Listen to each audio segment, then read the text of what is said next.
Hi friends, welcome to Mamata's kitchen. ఈరోజు మన recipe వచ్చేసి దొండకాయ పచ్చిమిర్చి ఉల్లికారం అండి. ఒక్కసారి ఈ రెసిపీని ట్రై చేయండి. చపాతీలోకి, అన్నంలోకి టేస్ట్ అయితే అదిరిపోతుంది. మీరు మళ్ళీ మళ్ళీ చేసుకొని తింటారు. ఎప్పుడు ఒకేలాగా కాకుండా ఒక్కసారి ఈ రెసిపీ అనేది ట్రై చేయండి ఇంట్లో. చాలా అంటే చాలా టేస్టీగా ఉంటుందండి. ఈ ప్రాసెస్లోకి వెళ్ళిపోదాం. ముందుగా దొండకాయల్ని మొత్తం క్లీన్ చేసుకొని ఇలా పొడుగ్గా కట్ చేసి పెట్టుకోండి.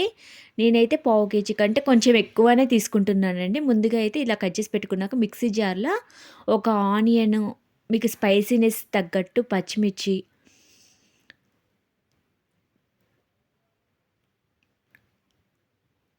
కొంచెం కొత్తిమీర యాడ్ చేసుకొని బరకగా, కొంచెం మరీ మెత్తగా పేస్ట్ లాగా కాకుండా కొంచెం బరకగా మిక్సీ అనేది పట్టుకోండి. ఇలా గ్రైండ్ చేసుకోండి. మరీ బరకగా పట్టుకోవద్దండి. ఇందులోనే ఒక స్టవ్ మీద ఒక గిన్నె పెట్టి డీప్ ఫ్రైకి సరిపడా ఆయిల్, కొంచెం జీలకర్ర వేసి మనం మిక్సీ పట్టుకున్న ఉల్లి పచ్చిమిర్చి పేస్ట్ని వేసుకొని పచ్చివాసన అనేది పోయే వరకు, ఆయిల్ అంతా పైకి వచ్చే వరకు ఫ్రై చేసుకోండి.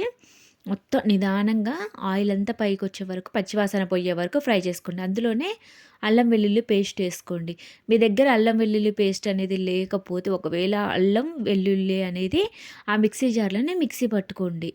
లేదా ఇలా అల్లం వెల్లుల్లి పేస్ట్ అని ఇలా యాడ్ చేసుకోండి. ఒక్కసారి ఈ ప్రాసెస్, ఈ రెసిపీ అనేది ట్రై చేసుకొని మీకు తప్పకుండా నచ్చుతుందండి. టేస్ట్ అయితే అదిరిపోతుంది. ఇదంతా అల్లం వెల్లుల్లి పేస్ట్ కూడా పచ్చివాసన పోయిన తర్వాత మనం కట్ చేసి పెట్టుకున్న దొండకాయ ముక్కల్ని వేసుకొని మొత్తం గరిటెతోని ఒకసారి తిప్పేసి మొత్తం మంచిగా ఫ్రై చేసుకోండి. ముక్కలనేది 50% ఉడికిందాక ఇలా ఫ్రై చేసుకోండి. మొత్తం 4 మినిట్స్కి ఒకసారి గరిటెతోని కలబెడుతూ ఉండండి, లేదంటే అడుగంటిపోతుంది. ఇందులోనే పసుపు యాడ్ చేసుకొని, ఇందులోనే మీకు టేస్ట్‌కి సరిపడా సాల్ట్ అనేది యాడ్ చేసుకొని ఒకసారి గరిటెతోని కలబెట్టేసి ఒక 4 మినిట్స్ అనేది వదిలేయండి. కలబెట్టేసి వదిలేయండి. ఒక 4 మినిట్స్ ఉడికించుకోండి. ఇలా చేయడం వల్ల టేస్ట్ అనేది చాలా బాగుంటుందండి. ఒక్కసారి ఎప్పుడు ఒకే కర్రీస్, ఫ్రైస్ ఇలాంటివి కాకుండా ఒక్కసారి ఈ విధంగా ట్రై చేయండి. మీకు ఖచ్చితంగా నచ్చుతుంది. టేస్ట్ అనేది చాలా బాగుంటుందండి. ఒకసారి ఈ ప్రాసెస్ అనేది ట్రై చేయండి. ఇలా 4 మినిట్స్ అనేది ఉడికించుకోండి. ఇందాక మనం 4 మినిట్స్ ఉడికించుకున్నాం కదండీ! అలానే ఇంకొక 4 మినిట్స్ అనేది కలబెడుతూ, మధ్య మధ్యలో కలబెడుతూ ఉడికించుకోండి.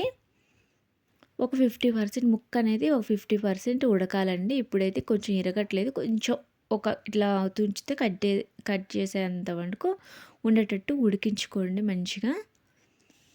ఇలా ఉడికించుకున్న తర్వాత ఒక కప్పుడు పెరుగు, మంచిగా సాఫ్ట్‌గా అయిన పెరుగు తీసుకున్నానండి. సాఫ్ట్‌గా చేసుకొని పెరుగు, ధనియాల పొడి ఏసుకొని మొత్తం ఒకసారి మిక్స్ చేసుకొని ఒక 2 మినిట్స్ అలా కుక్ చేసుకోండి. 2 మినిట్స్ ఉడికించుకోండి. చాలా అంటే చాలా బావుంటుందండి. ఇలా ట్రై చేయడం వల్ల టేస్ట్ కూడా చాలా బావుంటుంది. ఒక్కసారి ఈ ప్రాసెస్ అనేది ట్రై చేసి చూడండి. మీకు తప్పకుండా నచ్చుతుంది. మీకు ఎలా వచ్చిందో కూడా కామెంట్ చేసి చెప్పండి. ఒక్కసారి తప్పకుండా ట్రై చేయండి ఈ రెసిపీ అనేది. ఇంకొంచెం సేపు అలా మగ్గిన తర్వాత ఆయిల్ అంతా ఇట్లా పైకొచ్చినాక ఒక హాఫ్ గ్లాస్ ఎక్కువ వాటర్ పోయొద్దండి. మళ్ళీ గ్రేవీ అనేది థిక్‌గా ఉండకుండా పల్చగా అయిపోతే బాగోదు. ఒక్కసారి ఇలా కొద్దిగా వాటర్ పోసి మొత్తం ఆయిల్ అంతా పైకొచ్చే వరకు ఉడికించుకోండి. గ్రేవీ అనేది కొంచెం చిక్కగా ఉండాలండి.